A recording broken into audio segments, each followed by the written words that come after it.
तो स्टार्ट करते हैं। देखो, इससे जो पिछला जो हमारा लेक्चर था, हम कैटालिस्ट के बारे में बात कर रहे थे। तो देखो, कैटालिस्ट के बारे में इसकी चर्चा कैसे हुई, इससे मतलब शुरुआत कैसे हुई।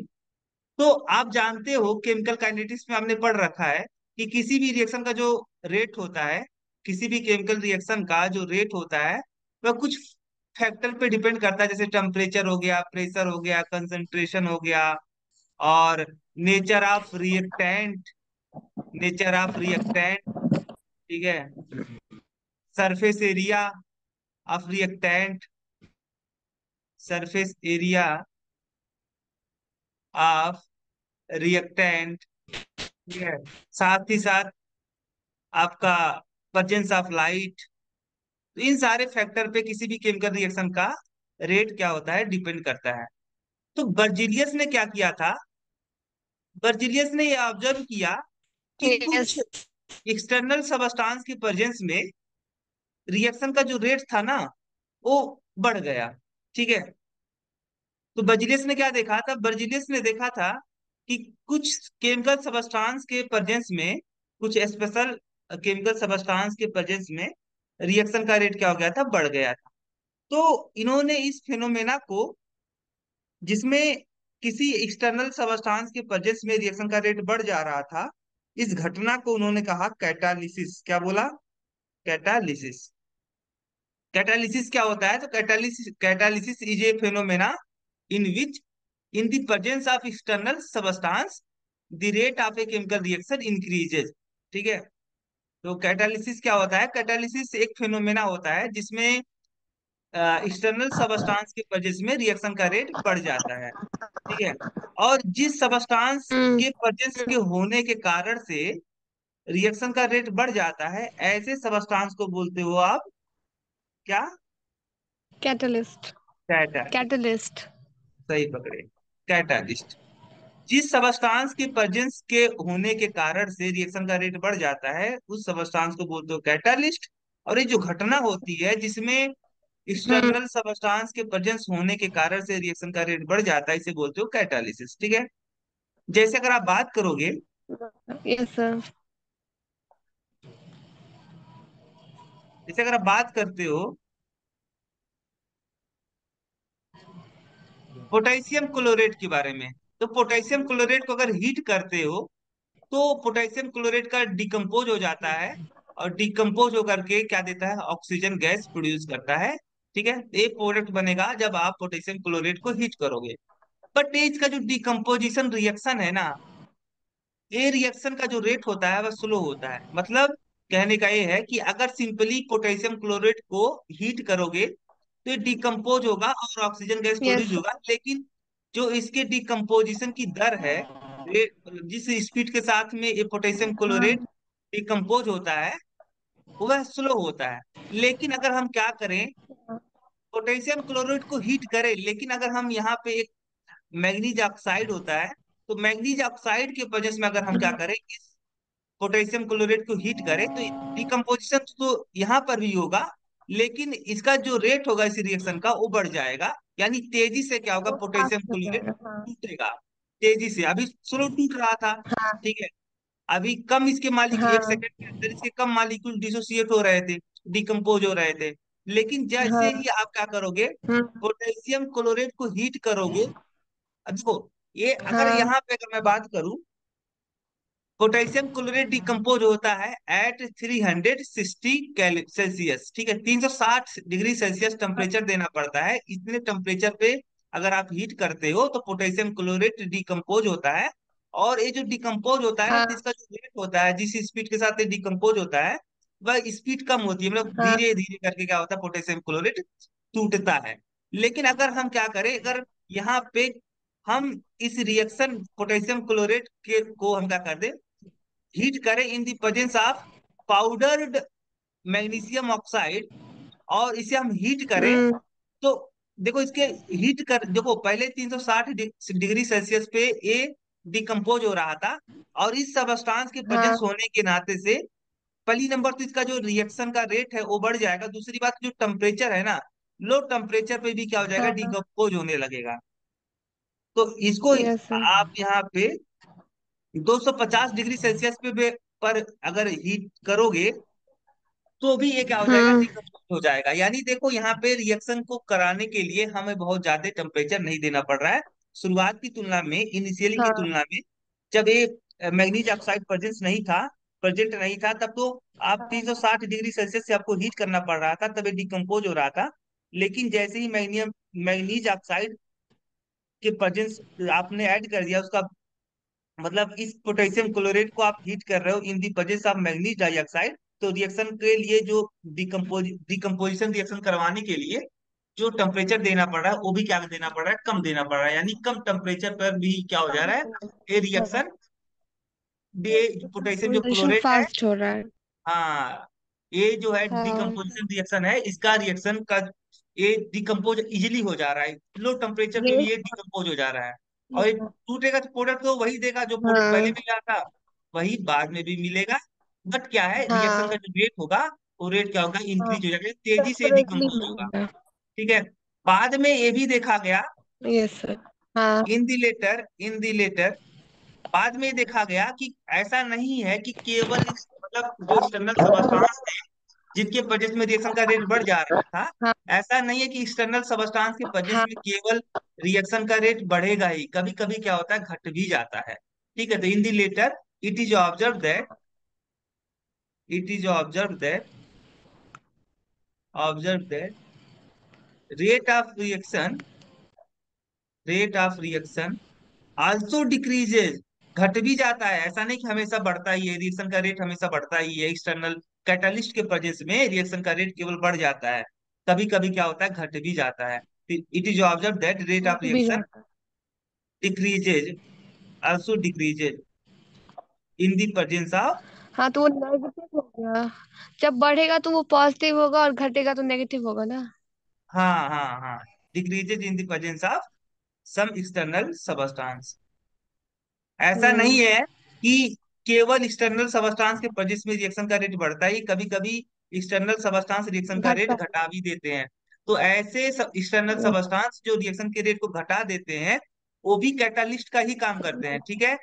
तो हाँ कैटालिस्ट का मतलब ये नहीं होता कि रिएक्शन के ऐसा सबस्टांस जो रिएक्शन के रेट को बढ़ा देता हो, ऐसे सबस्टांस को आप कैटालिस्ट बोलते हो। जनरली यही होता है कि जो लोगों के हाँ दिमाग में परसेप्शन, जो धारणा बनी होती है, वही होती है कि जो कैटालिस्ट होते हैं, कैटालिस्ट रिएक्शन के रेट को बढ़ा देते हैं। लेकिन ऐसा नहीं होता है।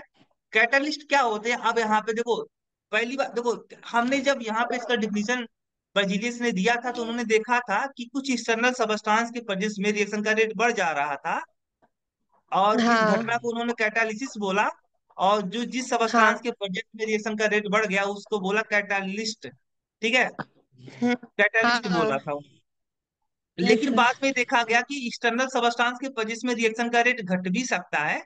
इसीलिए यहाँ पे हम जो कैटालिस्ट का डिफिनीशन बनाएंगे, वो क्या बनाएंगे, कैटालिस्ट के का जो डिफिनीशन होगा वह होगा कि ऐसे सबस्टांस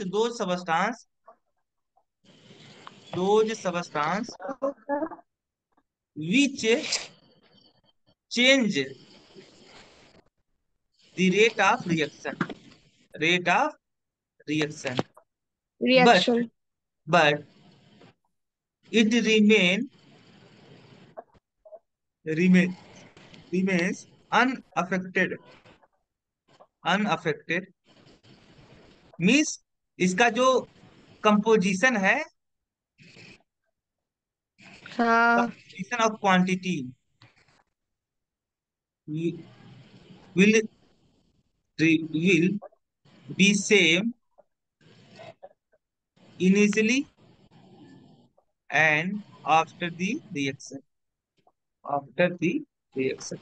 यानी इसका मतलब ये हुआ कि ऐसे सबस्टांस जो किसी केमिकल रिएक्शन के रेट को चेंज कर देते हैं, चेंज करने का मतलब हुआ कि बढ़ा भी सकते हैं और घटा हाँ भी सकते हैं। चेंज और करने का घटा भी मतलब सकते हैं। परिवर्तन ला देते हैं, परिवर्तन का मतलब घटा, रिएक्शन का रेट बढ़ भी सकता है और घट भी सकता है। इसके घट भी साथ ही साथ सकते हैं। इनकी खास बातें होती है कि ये जो सबस्टांस होते हैं जिनके वजह में रिएक्शन का रेट घट जाता है या बढ़ जाता है, इस जो कैटलिस्ट होते हैं, जिसके हम कैटलिस्ट की बात कर रहे हैं, जिस एक्सटर्नल सबस्टांस की बात कर रहे हैं, जिसे हम कैटलिस्ट के तौर पे ले रहे हैं, इसकी खास बातें होती है कि ये रिएक्शन के पहले और रिएक्शन के बाद में इनका जो कंपोजिशन होता है या जिनकी क्वांटिटी होती है वह चेंज नहीं होती, यानी जितनी क्वांटिटी आप शुरुआत में लिए होगे उतनी ही क्वांटिटी आफ्टर हम्म। रिएक्शन भी उतना ही बच जाएगा, यानी खर्च नहीं होते हैं। जैसे यहाँ पे अगर मान लो पोटेशियम क्लोरेट का जो डिकम्पोजिशन था, इस पोटेशियम क्लोरेट के डिकम्पोजिशन मान लो 1 ग्राम अगर आपने manganese oxide as a catalyst use किया था, तो आफ्टर यस सर। रिएक्शन जब ये रिएक्शन होगा और जब ये रिएक्शन हाँ। कंप्लीट हो जाएगा तो आप इस कैटालिस्ट का वेट मेजर करोगे, तो आफ्टर रिएक्शन इस फिर कैटालिस्ट का जो वेट होगा आएगा वो कितना आएगा, 1 ग्राम ही आएगा। यानी 1 ग्राम। इसका मतलब ये हुआ कि हाँ। रिएक्शन के दौरान इस ये जो सबस्टांस था, कैटालिस्ट जो था, वो खर्च नहीं हुआ। ठीक है, और हाँ। इसकी केमिकल कंपोजिशन में कोई हाँ चेंजिंग नहीं वो आई, था। क्योंकि मैग्नीज ऑक्साइड था यस पहले, सर। रिएक्शन से पहले भी था, और आफ्टर रिएक्शन भी ये इसका जो केमिकल फार्मूला है वो मैग्नीज ऑक्साइड ही यस। है। ठीक है, तो एक खास हम्म। बात होती है यस। कि ये रिएक्शन में पार्टिसिपेटेड तो करते हैं लेकिन खर्च नहीं होते हैं। ठीक है, इनका कंपोजिशन यस चेंज सर। नहीं होता है, ये अपना काम करके निकल जाते हैं। ठीक है, जैसे रहते हैं वैसे हम्म। ही बने रहते हैं, before the reaction and after the reaction. ठीक है, हाँ बीच में रिएक्शन यस के सर। दौरान क्या होता है, जब रिएक्टेंट चेंज होना, चेंज जब चेंज मतलब रिएक्टेंट जब प्रोडक्ट की तरफ चेंज होता है, टेंड करता है, तो हाँ। उसके बीच में हाँ। एक पार्टिसिपेट करता है लेकिन बाद में क्या हो जाता है, अलग हो जाता है, और जिस फॉर्म में एक इन्वॉल्व हुआ होता है उसी फॉर्म में वो बाहर निकल जाता है, इसी कोई भी एक खर्च नहीं होता है। ठीक है, यस अब सर। जैसे क्या है कि जैसे अभी तो ये जो कैटलिस्ट था ये रिएक्शन के रेट को बढ़ा रहा था। अगर हम बात करें डिकम्पोजिशन ऑफ हाइड्रोजन पेरोक्साइड, ठीक है, तो अगर हाइड्रोजन पेरोक्साइड के बारे में देखोगे, तो अगर हाइड्रोजन पेरोक्साइड को हीट करोगे, देखो इसका जो फार्मूला होता है हाइड्रोजन पेरोक्साइड, इसका नाम क्या है, हाइड्रोजन पेरोक्साइड, पेरोक्साइड। क्योंकि इसमें यस सर। पेरोक्साइड बॉन्ड पाया जाता है। पेरोक्साइड बॉन्ड का मतलब ऑक्सीजन, सिंगल बॉन्ड ऑक्सीजन। ठीक है, ये है आपका पेरोक्साइड यस बॉन्ड। अगर सर। ये इतना पोर्शन को क्या बोलते हो, अब two O peroxide two. Bond. और इसका जब डिकम्पोजिशन आप करते हो, हीट करते हो, तो ये जब डिकम्पोज होता है तो क्या होता है, वाटर वाटर बनाता है और साथ ही ऑक्सीजन गैस प्रोड्यूस करता है। इसको आप बैलेंस कर सकते हो यहाँ से इस तरीके से। ठीक है, यहाँ पे इस यस तरीके सर। से तो सर आंसू नहीं है। हाँ, आंसू नहीं है? नहीं। क्यों, कहाँ गए? वो सो गई। क्या हुआ, क्या पढ़ाया जाए?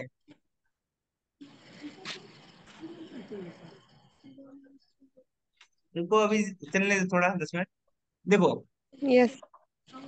अगर हाइड्रोजन पेरोक्साइड का डिकम्पोजिशन होता है, और हाइड्रोजन पेरोक्साइड का जब डिकम्पोजिशन होता है तो हमें हीट करना पड़ता है, और जब हम्म। हाइड्रोजन पेरोक्साइड का डिकम्पोजिशन होगा तो वाटर बनेगा और साथ ही साथ ऑक्सीजन गैस क्या होगा, प्रोड्यूस होगा। ठीक है, यस सर। अब ये जो रिएक्शन होता है, इस ए रिएक्शन जो होता है, अगर हम क्या करें, सेम रिएक्शन को अगर हम करवाएं, यानी हाइड्रोजन पेरोक्साइड को हम डिकम्पोज करवाएं लेकिन in the presence of phosphoric acid, phosphoric acid के प्रेजेंस में, अगर इस फास्फोरिक एसिड के प्रेजेंस में अगर हम हाइड्रोजन पेरोक्साइड को डिकम्पोज करवाते हैं, तो ये जो रिएक्शन यस। होता है ना, रिएक्शन का रेट घट जाता है। जब फास्फोरिक एसिड प्रेजेंट नहीं था इस रिएक्शन में, तब ये जो हाइड्रोजन पेरोक्साइड का हाँ। डिकम्पोजिशन था वो फास्ट था। हाइड्रोजन पेरोक्साइड के प्रेजेंस होने के नाते से इस रिएक्शन का रेट क्या हो गया, घट गया। हम्म। तो ये जो कैटालिस्ट है हट ये गया। क्या करेगा, रिएक्शन के रेट को घटा देगा। तो कैटालिस्ट क्या होते हैं, 2 टाइप के होते हैं, पॉजिटिव कैटालिस्ट और negative negative catalyst. Catalyst. Positive catalyst क्या होते हैं, ऐसे यस कैटालिस्ट जो सर। रिएक्शन के रेट को बढ़ा देते हैं। ऐसे बढ़ा कैटालिस्ट देते जो हैं। रिएक्शन के रेट को क्या करते हैं, बढ़ा देते हैं। और रिएक्शन के निगेटिव कैटालिस्ट लिए। क्या होते हैं, हाँ। ऐसे कैटालिस्ट जो रिएक्शन के जो रेट को क्या करते रिएक्शन हैं, के रेट को घटा देता है। घटा देते घटा हैं। देते हैं। हाँ, अब हम पढ़ेंगे, हम्म।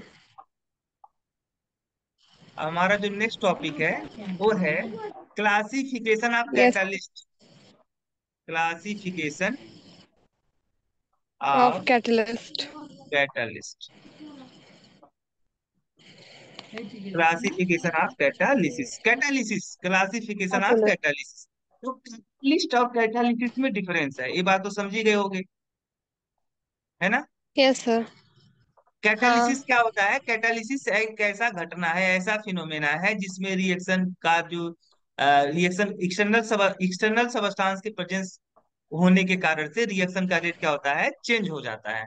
ठीक है। चेंज हो रिएक्शन का जाता रेट क्या है। होता है? चेंज हो जाता है। तो कैटालिसिस चेंज हो जाता आप बात करोगे अगर on the basis of on the basis of physical state physical state है। State. Of reactant and catalyst reactant and catalyst. Catalyst. Catalysis are two type. Catalysis are two type. Two types. हाँ, two type. देखो, reactant जो है उसका physical state क्या है, मतलब solid है कि लिक्विड है कि गैस है। और कैटलिस्ट का फिजिकल स्टेट क्या है, मतलब on the basis of physical state of reactant and catalyst, मतलब रिएक्टेंट का फिजिकल स्टेट क्या है और कैटलिस्ट का फिजिकल स्टेट क्या है, इसके आधार पर कैटालिसिस दो टाइप के होते हैं। ठीक है। पहला, homogeneous catalysis. Homogeneous catalysis. Catalysis. ठीक है। दूसरा, हेट्रोजीनियस। Heterogeneous genius. कैटालिसिस। ठीक है। देखो, अगर बात करते हो, देखो जब आपका रिएक्टेंट का फेज रिएक्टेंट का फेज और कैटालिस्ट का फेज सेम होता है। कैटालिस्ट, जब रिएक्टेंट का फेज और कैटालिस्ट का फेज सेम होता है तो ऐसे जब रिएक्टेंट का फेज और कैटालिस्ट का फेज क्या होता है? सेम होता है। सेम। तो ऐसे कैटालिसिस को क्या बोलते हो? Homogeneous catalysis. ठीक है। अच्छा, फेज का मतलब समझते हो क्या? यस। क्या होता है फेज? Yes sir. स्टेट। हाँ, नहीं नहीं, जो स्टेप। फेज और स्टेट में डिफरेंस है। फेज अलग चीज है और स्टेट अलग चीज है। फेज क्या होता है? The number of the number of the number of region of a material which are which are which are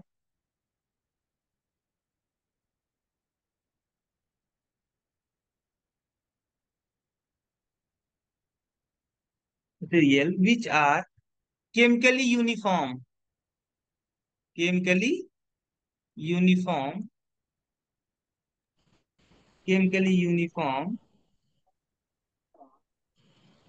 physically distinct physically sir screen दिख रहा है। क्या हुआ? स्क्रीन नहीं दिख रहा है। पुअर कनेक्शन के नाते अभी भी नहीं दिख रहा है। सर हाँ। देखो, the number of region of a material which are chemically uniform physically distinct distinct are called phase. यानी यहाँ पे फेज क्या होता है, और यहाँ पे मैं दूसरा पेज लेता हूँ, अच्छे से समझाता हूँ। देखो, फेज क्या होता है? फेज, देखो, the number of region. Region का मतलब क्या होता है? रीजन, द नंबर ऑफ, फिर से यहाँ पे लिखना पड़ेगा क्योंकि वहां पे वो पेज यहाँ पे मुझे दिख नहीं रहा है। The number of region of a material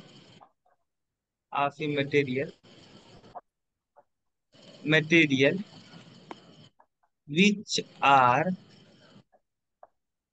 chemically uniform chemically uniform and physically distinct physically distinct distinct and separated by physical method, physical method. Method. हाँ, इस डिफिनीशन को ध्यान से पढ़ो, क्या बोल रहा है, the number of region of a material, किसी मटेरियल के लिए वह क्षेत्र, किसी मटेरियल, मतलब किसी मटेरियल में प्रेजेंट कितने क्षेत्र हैं, किसी मटेरियल, कोई मटेरियल है और उस मटेरियल में कितने ऐसे क्षेत्र हैं जो क्या है, केमिकली यूनिफॉर्म है, और उसे हम आंखों से देख करके फिजिकली डिस्टिंग कर सकते हैं, मतलब आंखों से देख करके बता सकते हैं कि इसमें इतने सारे क्षेत्र हैं। ठीक है। और ये जो क्षेत्र होते हैं, अलग अलग क्षेत्र, ये जो रीजन होते हैं, इसको हम क्या कर सकते हैं, फिजिकली मेथड से हम सेपरेट कर सकते हैं। जैसे मान लो आपके पास एक मिक्सर है, वो मिक्सर किसका है, ऑयल एंड वाटर का। ठीक है। तो ऑयल जो होता है, आपको पता है, ऑयल का जो डेंसिटी होती है वो वाटर की डेंसिटी से कम होता है, और दूसरी बात ये है कि जो ऑयल होता है वाटर में मिक्स नहीं होता है। ठीक है। ये बात आप यस जानते हो, जो ऑयल होगा वो क्या होगा, इस यस। इस ऑयल क्या वाटर होगा, के इस सरफेस पे वाटर की करेगा। सरफेस पे फ्लोट करेगा। ठीक है। तो आप यहाँ पे ये देखो, ये जो एक मिक्सर है, ये ऑयल और वाटर का मिक्सर है, एक टाइप का तो मटेरियल ही तो है ये, है ना। ये क्या है, जो मिक्सर है वो एक टाइप का मटेरियल है। तो क्या बोला है, द नंबर ऑफ रीजन, मतलब क्षेत्रों की संख्या, किसी मटेरियल के क्षेत्रों की संख्या विच आर केमिकली यूनिफॉर्म। तो देखो, इस मटेरियल में कितने क्षेत्र हैं जो क्या है, फिजिकली डिस्टिंक्ट है, जिसे आप आंखों से देख करके बता सकते हो। तो यहाँ पे दो क्षेत्र है ना, दो रीजन है इसके, एक रीजन तो ऊपर वाला और एक रीजन नीचे वाला ना। हेलो। हेलो। सर। आ गया ना आप सही। Yes sir. 1 minute, 1 minute hold. Yes sir. Wait 1 minute.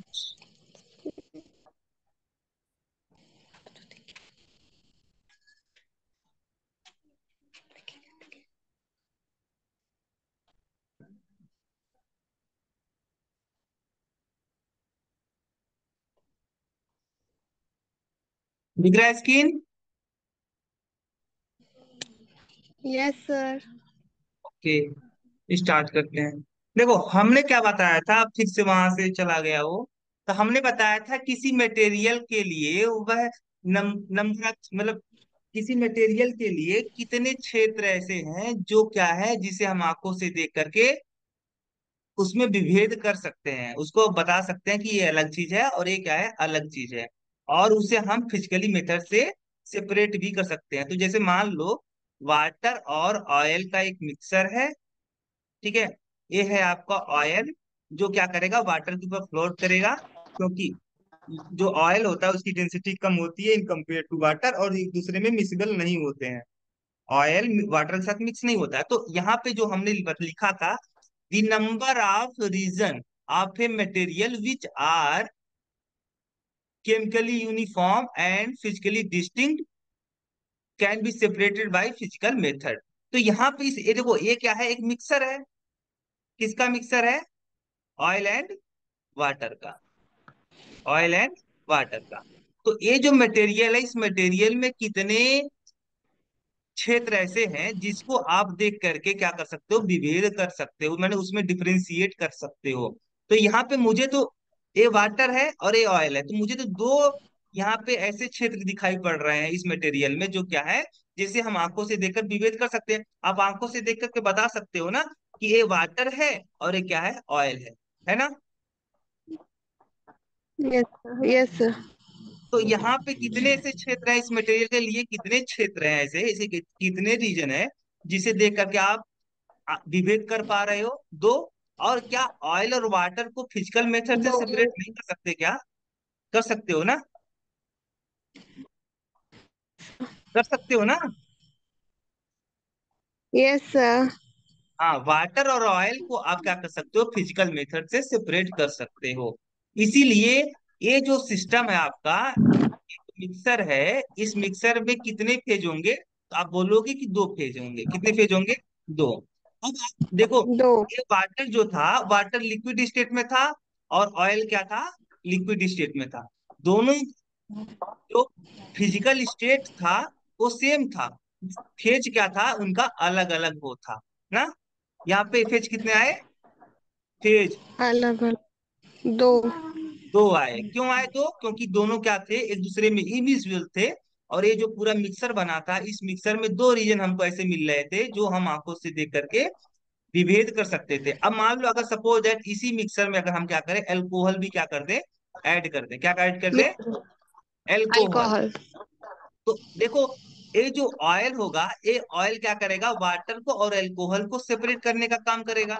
Mix नहीं होने देगा, एक यस दूसरे के कांटेक्ट में नहीं आने देगा। हाँ। तो क्या होगा, हाँ। ये जो अल्कोहल जो होगा, वो ऑयल के लेयर के ऊपर क्या करेगा, फ्लोट करेगा। ठीक है। यहाँ पे यस सर। अब पूछ तो तुमसे कोई पूछेगा कि कितने नंबर ऑफ फेज हैं इस मिक्सर में, तो आप बोलोगे तीन फेज है। क्यों, क्योंकि आपको वाटर अलग यस दिखाई पड़ सर। रहा है, ऑयल अल्कोहल। अलग दिखाई पड़ हाँ। रहा है, और एल्कोहल अलग दिखाई पड़ रहा है। तो अल्कोहल फेज बस। कितने होंगे, थ्री हाँ। होंगे।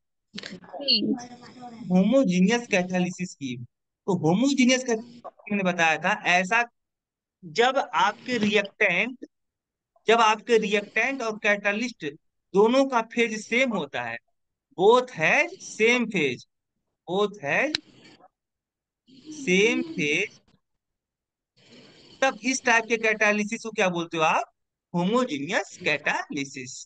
जैसे आप एग्जांपल के तौर पे क्या ले सकते हो, तो जैसे अगर आप बात करते हो, सबसे अच्छा गुड एग्जांपल है आपका formation of sulphur trioxide. ठीक है, formation of yes sulphur sir. Trioxide in lead chamber process, in lead chamber process. तो जब सल्फर डाई, देखो सल्फ्यूरिक एसिड के फॉर्मेशन में, जब सल्फ्यूरिक एसिड का फॉर्मेशन किया जाता है, मतलब उसका प्रिपरेशन किया जाता है सल्फ्यूरिक एसिड में, तो सबसे पहले क्या किया जाता है, सल्फर को जलाया जाता है। सल्फर को जलाने पे क्या मिलता है, सल्फर डाइऑक्साइड। और जब सल्फर हम्म। डाइऑक्साइड को ऑक्सीजन के साथ में हीट किया जाता है, सल्फर डाइऑक्साइड गैस को और ऑक्सीजन गैस को मिक्स करके एक लेड चेम्बर, वो इस प्रोसेस का नाम है lead chamber yes process. Sir. ठीक है। उसमें क्या करते हैं हम लोग, लेड चेम्बर प्रोसेस में क्या करते हैं, सल्फर डाइऑक्साइड और ऑक्सीजन गैस को मिक्स करके इन the presence of nitric oxide, in the presence of nitric oxide, nitro pasta. Nitric oxide के प्रेजेंस में सल्फर डाइऑक्साइड को हम क्या करते हैं, ऑक्सीजन के साथ में हीट करते हैं। तो क्या होता है, हम्म। ये जो सल्फर डाइऑक्साइड होता है वो सल्फर ट्राई ऑक्साइड में चेंज हो जाता है। तो यहीं पे मैं लिखा था formation of sulphur trioxide in lead chamber process. तो लेड चेम्बर प्रोसेस में क्या होता है, सल्फर डाइऑक्साइड को ऑक्सीजन के साथ मिक्स करके हम हीट करते हैं in the presence of nitric oxide. तो ये जो रिपोर्टेड क्या बनता है, सल्फर ट्राइऑक्साइड।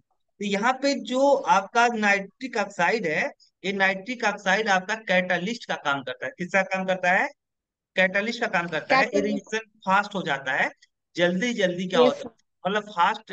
सल्फर डाइऑक्साइड जल्दी जल्दी किस में चेंज होता है, सल्फर ट्राइऑक्साइड में चेंज होता है। सर। सल्फर ट्राइऑक्साइड में डाइऑक्साइड और हाँ। ऑक्सीजन गैस एक दूसरे के साथ में फास्ट रिएक्ट करते हैं, और जब फास्ट क्या होता है, यस। प्रोडक्ट फॉर्मेशन होता है।